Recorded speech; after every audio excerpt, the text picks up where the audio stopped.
GrowCFO is where finance leaders grow together. Join thousands of like-minded professionals using GrowCFO to access the combined knowledge and experience of the finance leader community. You can join us today, growcfo.net. Hello, and welcome to the GrowCFO Show. I'm your host, Kevin Appleby, and with me today I have Tim Merryweather. Tim is going to be joining us in a couple of weeks' time on the 8th of April in a webinar where we're looking at how to value your business. But I thought before that, I'd catch up with Tim on the podcast and find out a little bit more about him. So, Tim, welcome to the GrowCFO Show. Thanks, Kevin. Nice to be here.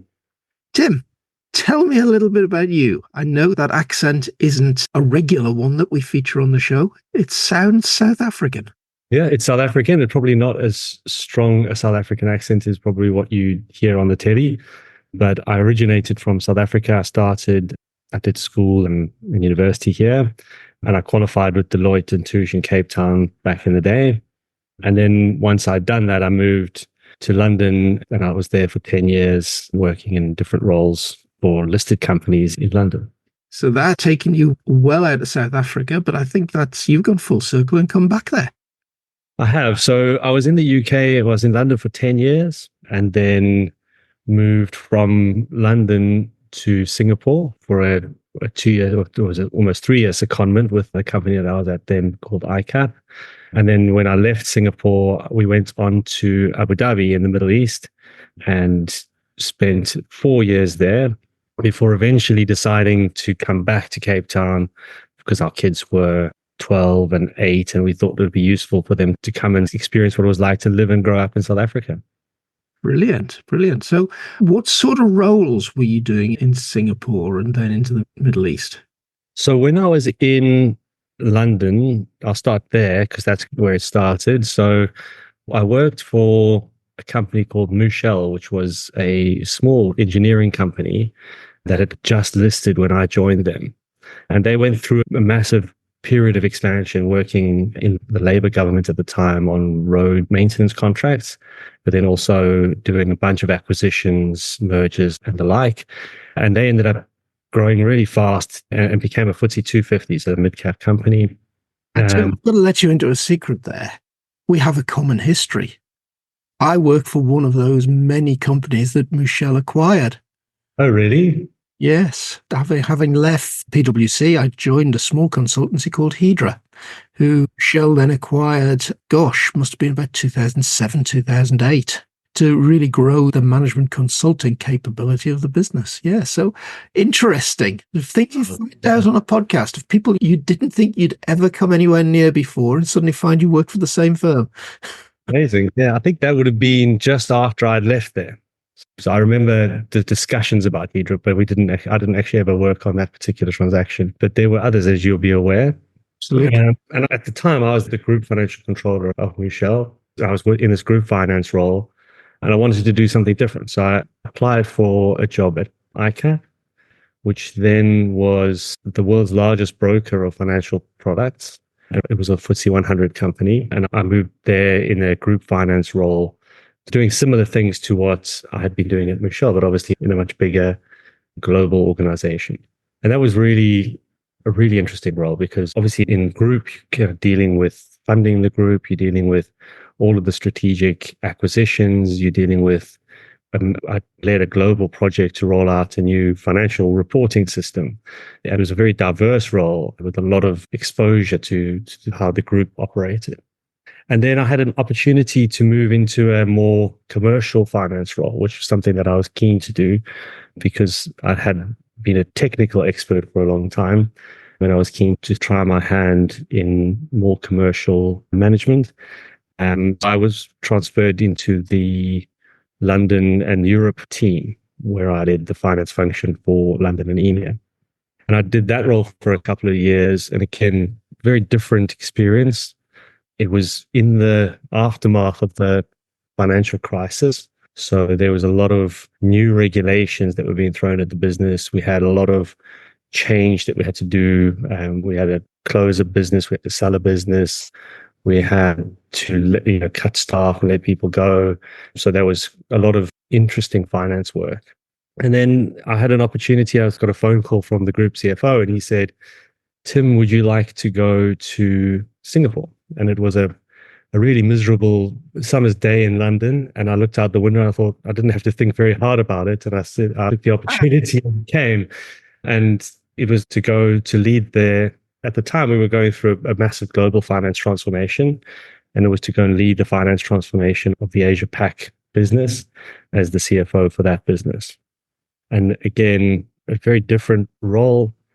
But when I got to Singapore, in the Singapore team, and Asia Pac was 13 countries, but just the Singapore team had 3 finance functions. So we had to do a lot of work about restructuring, bring shared services and business partnering capabilities into the region. So that was a tremendously good project to work on. And then again, Asia Pac was a marginal business from a profitability perspective. So it was always under the knife. So again, as CFO, a lot of the work that I did was evaluating profitability of teams, businesses, and then figuring out where we could cut and how much we needed to cut by and those types of things. And I think after a period of time of just cutting and not so much building, when I got an opportunity to go work in Abu Dhabi for a new business funded by the sheikhs with a lot of capital, it was a no-brainer to go and give that a try. So moved to Abu Dhabi and worked for a company called ADS, which was originally born out of the idea that Abu Dhabi government wanted to create a similar structure to what they had in Dubai with the Dubai International Financial Center. So they created ADS and they incorporated a global markets, what are they called? Free zone, so that companies can go register in this kind of European-styled regulatory environment. And then we're going to use ADS to generate or to create a financial business and a financial market within Abu Dhabi. So that was the original plan. I think deviated from that path a little bit. And it ended up becoming much more focused on foreign exchange broking and CFD broking to retail customers. But they also had investment banking and wealth management as part of their verticals as well. So a very interesting business and growing really rapidly. So it was the first time that I'd come, well, I suppose at Mouchel, it was a very rapid growth business. And now at ADS, it was also the first time of coming up with a business that was doubling in size every 12 months and all the complexities around how do you staff for that, what systems and processes are you setting up to make sure that you can deal with the additional volume and the additional size and complexity of a business. Doubling in size essentially by acquisition? No, so ADS was mostly just through spending money and not so much acquisition. We did make some small acquisitions in London and Hong Kong, but it was more organic growth in that context. That's pretty impressive to get those sorts of growth rates organically. It was. I think it was, as I said, it was a very well-funded business. So we had, I think, $500 million of equity capital injected in the beginning of the business. And by the time that I left, we had over $1 billion of assets on the balance sheet. So we had a lot of money. It had the potential to be a really big and successful business. But I think there was a lot of other factors involved that it never really achieved what I thought was its potential. But nevertheless, it grew phenomenally and there was a lot of success in the business. But there was also some things that could have gone better. Yeah, and then I think for those who've worked and lived in the Middle East, you understand that it's not the sort of place that you can stay forever. Yeah. So knowing that, my wife and I decided that we wanted to go to somewhere where we could stay forever. And we had been expats for 7 years. So we were toying between going back to the UK or coming to South Africa and ended up here. And I came across a guy who founded a business and in the asset management space, quite a new, fresh, disruptive business because asset managers are traditionally quite staid and conservative. And this was from a South African context with very innovative, purpose-led business. And I just got absolutely hooked on the idea and thought I'll join this guy and see what we can do. And so it was also a very interesting journey. A lot of different things happened. It was private equity funded, so that had a different dynamic to having worked in listed companies. So private equity investors are typically much more demanding and much more involved in the way the business runs. But also this business grew, I think it was from about 500% in the 5 years that I was there. So again, it had a lot of challenges, but a lot of really interesting stuff as well. And in 10x, it was what it's called. At 10x, we did do a really good and really valuable acquisition for the business at the end of my tenure, which was we bought a sort of established ETF business here in South Africa, which really added a lot of relationships, a lot of assets, a lot of really good, talented people. And it was one of those rare successes where 1 + 1 is not equal to 1 + 1 is probably 3. And I think it was a great deal, not without complexity, mainly because of the sort of regulatory landscape here in South Africa. It's the regulators really wanted to understand fully the acquisition, and they really interrogated it much more than they ought to have. But maybe not so much more, but the time that they took to investigate it was much longer than what we'd wanted. But yeah, like I said, a very good deal and a very good acquisition. So, Tim, that brings us to thinking about this webinar that's coming up in a few weeks' time. We're talking about how do you value a business, and you're mentioning an acquisition. And you've already hinted that you're bringing a lot of assets onto the balance sheet. You're bringing a lot of good people in. And you're talking about perhaps 1 + 1 isn't necessarily 2, it could be 3. So how do you go about setting a value on that business that you're acquiring? It's a good question, Kevin. I think in the case of this acquisition, we had some indication from the market. So we knew what others had bid for this business. And so we had an idea of what their expectations were from a pricing perspective. We knew how to value our business. So we look at our business, because it's an asset management business, is most often valued on particular metrics. And in this case, it was as a percentage of assets under management. So we look at our value and we looked at their value and we looked at what would the combined business look like from a value perspective. And if you add the value you've given their business and deduct what you paid for it, is the sum of the parts worth more than worth more? So that's how we looked at this one. We applied, in their case, a lower multiple to their assets under management than how we were valuing our business. But then we also looked at some of the other benefits. So like I said, we took on a really great team. How would we be able to get that team in the market? What value can they bring to our business? What are the relationships that they've got? What value can they bring to our business?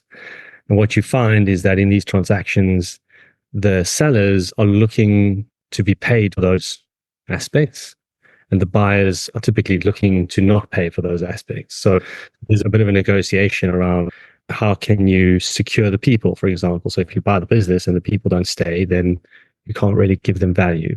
If you buy the business and the relationships don't stay, then they're not worth as much. So we spent a lot of time in this deal making sure that we protected the relationships, that we protected the staff, that we ensured that they all came on board with us, that we got them, so we maximized the value there. But in the presentation or in the valuation case, it's hard to value those things with pounds and pennies because they are a little bit less tangible in that equation. Yeah. So thinking way back to the start of that career that we talked through, the period with Mouchel, company growing very fast by acquisition, do the same valuation rules apply there? Or are we talking about a lot of different rules depending what it is you're acquiring? It's quite similar, to be honest, Kevin. I think obviously the way Mouchel was listed, so the valuations of listed companies are typically very well known and very well understood, and mostly based on a multiple of earnings. So the analysts and the city folk will look at a business and say, how certain are next year's earnings and the year after and the year after that? And then what multiple do we apply to those earnings to give what we should value this business at? And so using those earnings multiples was one of the key strategies that Mouchel had in acquisition, in how it was approaching acquisition. So we would say, and I can't remember the numbers, but let's say we had a 15 times earnings multiple was our valuation. If we could find a really good business with a great business case at a 12 times earnings multiple, then when we brought that business in and re-rated it, it would be value accretive from day one. And then hopefully you would get the benefits of any kind of new business or synergistic benefits that might accrue, or any other kind of the strategic benefits that you got from the businesses as part of that case. So you're talking about a multiple, say 15 in that particular case. What would be the factors that would say make that 15 as opposed to 10 or as opposed to 12? So it's normally around several things. One would be the visibility of future earnings. So in the case of Mouchel, we had a really strong order book. So we knew 90% of our earnings at the beginning of every year because it was all contracted. We could forecast what our earnings would be very accurately over periods of time. So people ascribe value to that. They know that they're going to get earnings on a very regular basis. And it's foreseeable. So that's one. And another key one is around the quality of the management team. So how do people trust the management team? How good have they been about meeting forecasts? How good have they been about hitting the targets that they've said? What confidence, what skills do they have? What competence do they have? Reputations, those types of things. The management team. And then also looking at, is there churn? So is there consistency? Do you have the right CEO and CFO? And have they been in that business for long enough to understand it, to take it forward? So the rating of the management team is a key aspect. And then I suppose volatility, risks, market risks. So if you're in a foreign exchange trading business, might have much more volatility than, say, a company that's working in a government contract where there's certainty of cash flows and those types of things. So banks typically have a very low earnings multiple because there's big potential swings in profitability of a bank because they've highly leveraged and their earnings could be quite variable on a quarter basis. So those are the things that might drive ratings or multiples. Yeah, so very, very strong acquisition case then. If you've got a good multiple yourself as the acquiring business, and you can see a business who will be satisfied to sell at a lower multiple, then automatically you're bringing that in. And on day one, you've increased the value of your own business, even though that newly acquired business hasn't really added any profit to you yet.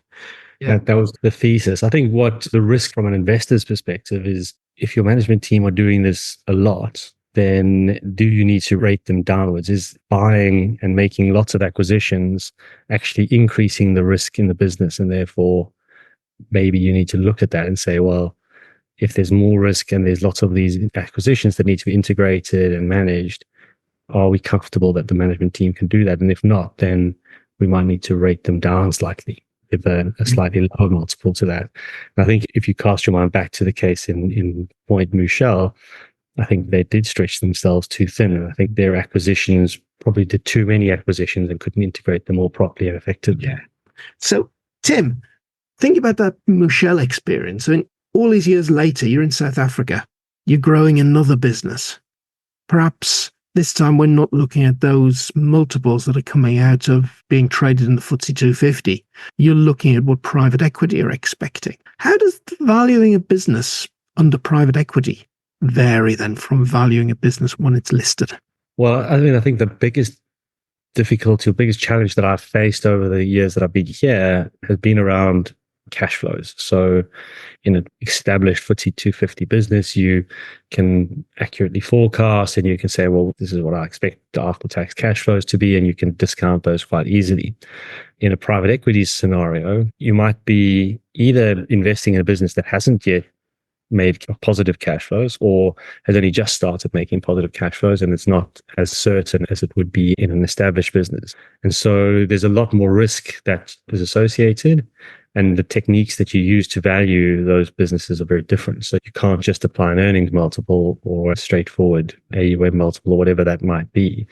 You actually have to do a bit more forecasting. You have to use DCF techniques. You have to think about what are the possible outcomes over time and then try and back solve those into a proper valuation case. And so what typically I've done and found over the years is that you can't use one method. There's not one valuation technique that trumps the others. It's trying to find a balance between the different bits of information that you might have, because you don't have a market for the shares. You don't have certainty over the cash flows. So you might be looking at doing DCFs, earnings multiples, potentially other techniques as well, valuing assets, valuing intangible assets that have been created, those types of things in order to get to an answer. I suppose you're probably, in terms of private equity looking at a much smaller business as you're valuing it. And I guess the value of the business is going to be very different depending on the eyes of who might be purchasing. Absolutely. Yeah. So an awful lot to do with synergy with the acquiring business. Yeah. So what we typically find with the venture capital and private equity space is that you're investing in a business and you have a very clear plan of who you're going to sell it to. In the case of 10X, for example, that business was bought by two private equity funds. They bought it it's mostly a South African-based company, but the exit plan was a very short list of overseas-based companies who would be prepared to be interested in investing and growing a business in South Africa. And in that case, what they are hoping for is that for various reasons in South Africa, the capital is much tighter and valuations are necessarily lower in businesses here. Whereas in the US and Europe, where capital is cheaper, valuations are typically higher. And so what they're hoping for is to be able to find an overseas buyer with a lower cost of capital than they would necessarily have in South Africa, and then effectively uprating the business, the value that they can get from that business when they sell it on. Quite a lot here in the technology space, particularly fintech, because technology is very easy to transfer those business models to anywhere in the world. So you can have earnings in dollars, you can have earnings in euros, you can have all your cost bases here. So that's what we're looking for now, is businesses that we can invest in capital constrained environments and sell on to a less constrained environment. I won't say capital cheap environment because that's not the case anymore, but it is less constrained. Yeah, but capital, I think, will be becoming cheaper in the next 2 or 3 years. We're certainly seeing signs here in the UK of interest rates about to fall. They're certainly talking about it in the US as well. So hopefully the capital cost is going to go down again. Yeah, so I think the cost will go down. The question will be, is there going to be as much of it floating around as there was, say, 2 or 3 years ago? And I think that's I must admit, on past episodes of this podcast, I've talked to various people working very closely with various funds, and certainly finding money is becoming a bigger challenge. Investors are certainly becoming more selective in what they invest in. So capital is definitely more scarce than it's been. But I suppose that brings us to the other piece of evaluation. We've been talking up to now, how would you value a company that you are either part of and looking to sell, or you're looking at as an acquisition? The other place you're going to look at a valuation is if you're fundraising. Yeah. How do you think the valuation calculation varies if you're going out there into looking to raise a Series A or a Series B, Series C, rather than that market transaction? There are different mechanisms. So Series A funding or pre-seed funding, you can get pre-revenue funding, you typically using structures like safe notes, where valuation isn't the driver of value. So safe note, for those who don't know, is a promise to equity in the future at a discount today. So if I don't know what the equity is worth, I'll use the safe notes and potentially get a 25% discount when the valuation does become known. That's at a high level what a safe note does. But then there is still a lot of gray area around how you value Series A, Series B funding rounds, because a lot is to do with the investor's confidence in your ability to get this product to market. So you'd be much better off preparing yourself for the types of questions that you're going to get, rather than preparing a business case or a financial forecast or evaluation. And what I mean is, if you're going to go into a meeting with a potential investor, they are looking at you as an individual or your team and your ability to actually deliver what you say you're going to do, rather than what the future cash flows might be like, because it's very hard to value these businesses at early stages. So typically when we're talking to people, we are helping them prepare for that interview, helping them put together their business case. And that's more of the focus at that point than actually the pounds and pennies in the financial forecast. Obviously, you need to be able to articulate the market. Obviously, you need to be able to articulate how you're going to fit into that market and what sort of revenue potential there is. But the key at that point is really, if I look you in the eye, do I believe that you are the right person to be able to do this? And then do I believe that you and this business will be able to have a leading position in whatever market that you chose to enter? So if you can't have a leading position in that market, then you're not going to be someone that's investable. Whereas if you think that there's a good product, a decent size market, and this is the team that can get us a leading position, it's almost irrelevant what price you enter at, because that business will be 10, 100 times more valuable if you do have a leading position in that market. Yeah, absolutely. So what we're saying is that we are dealing with such big potential multiples on the investment that's arriving that you can afford to get the valuation wrong by quite a big percentage and still not have a problem. Exactly. Yeah. Tim, fascinating. I'm really, really looking forward to the webinar in a couple of weeks' time when we go deeper into this subject. Now, thinking about this, you're in South Africa now. You've had this international journey. What are the words of advice that you'd give to that younger version of yourself that was about to embark on that career? Wow, that's a very challenging question at the end of an interview, Kevin. I think I don't look back and go and have regrets about any of the choices that I made. So I really loved the opportunity to travel. I loved the different roles that I had. So it's hard to say that I would have done much differently. I think if I could go back in time, I would definitely want to learn Mandarin and Arabic while I was in those countries. I thought that would have been really useful. And I can't really see anything that I would have done that differently, to be honest. No, I think that's a very fair answer, because I look back over my career and I'd probably say the same. I don't think I ever planned what I was going to do. Opportunities came up and I took them. Well, exactly. That's right. So I think that's probably the words of advice to anybody at the start of a career listening to us talking would be say, go take the opportunities that present themselves. Don't be afraid to take a risk. I think that's a key thing. You know, not everything was comfortable, not everything was easy, but it was very rewarding, and I learned a tremendous amount personally and professionally. Tim, thank you very much for being this week's guest on the GrowCFO Show. It's a pleasure. Thank you for having me, Kevin.